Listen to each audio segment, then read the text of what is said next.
Hi అండి, అందరికీ నమస్కారం. Welcome back to my channel. ఈ వీడియోలో ప్రభుత్వ ఉద్యోగులకు 18 నెలల డిఏ బకాయిల చెల్లింపులపై సంచలనం అండి. 24% హెచ్ఆర్ఏపై కీలక నిర్ణయము.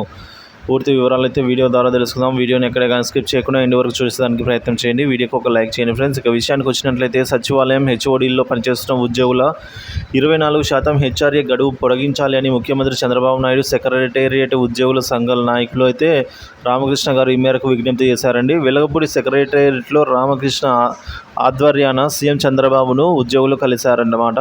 సో సచివాలయాల్లో విభాగాధిపతుల కార్యాలయాల్లో వారానికి 5 రోజుల పని దినాల విధానాన్ని అయితే మరో ఏడాది పొడిగిస్తూ నిర్ణయం తీసుకోవడంపై ధన్యవాదాలు తెలిపారు. గత పీఆర్సీ ప్రకటన సందర్భంగా సచివాలయ హెచ్ఓడీల్లో పనిచేసే ఉద్యోగులకు 24% హెచ్ఆర్ఏ జూన్ నెల వరకు కూడా ఇచ్చారు. దాన్ని పొడిగించాలని కోరారు. ఉద్యోగుల అభ్యర్థనపై సీఎం సానుకూలంగానే స్పందించారన్నమాట. ఉద్యోగులకు, పెన్షనర్లకు 18 నెలల డిఏ బకాయిలకు పీఎం మోదీ వద్దకు ప్రతిపాదన అండి. కేంద్ర ప్రభుత్వ ఉద్యోగులకు సంబంధించి ఇప్పటి నుంచి ఇది కేంద్ర ప్రభుత్వ ఉద్యోగులకు, పెన్షనర్లు ఎన్నో రోజుల నుంచి డిఏ బకాయిల కోసం ఎదురు చూస్తూ ఉన్నారు. వారందరికీ త్వరలోనే శుభవార్త అయితే అందే అవకాశం కనిపిస్తుందండి. కోవిడ్-19 దృష్ట్యా విజృంభించిన సమయంలో 18 నెలలకు సంబంధించిన డిఆర్ఎస్ రిలీఫ్, డిఏడిఆర్లను కేంద్రం అయితే నిలిపివేసిందండి. ఇప్పటి వరకు వారికి అందించలేదు. ఈ ఏడాది ఫిబ్రవరి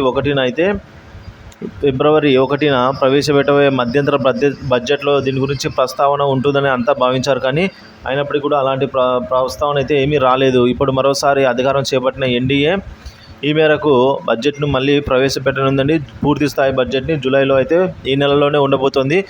ఉద్యోగ పెన్షన్లందరూ కూడా ఈ ఆశలు అయితే పెట్టుకుని ఉన్నారండి. ఈ మేరకు ఈ 18 నెలలకు సంబంధించిన డిఏడిఆర్ బకాయిలను చెల్లించాలని చెప్పేసి ఒక్కొక్కరికి దాదాపుగా మ్యాక్సిమం 2 లక్షలు ఆ పైనే కూడా ఉంటుంది అని చెప్పేసి అంటున్నారండి. ఆ డిఏ బకాయిలన్నీ కూడాను.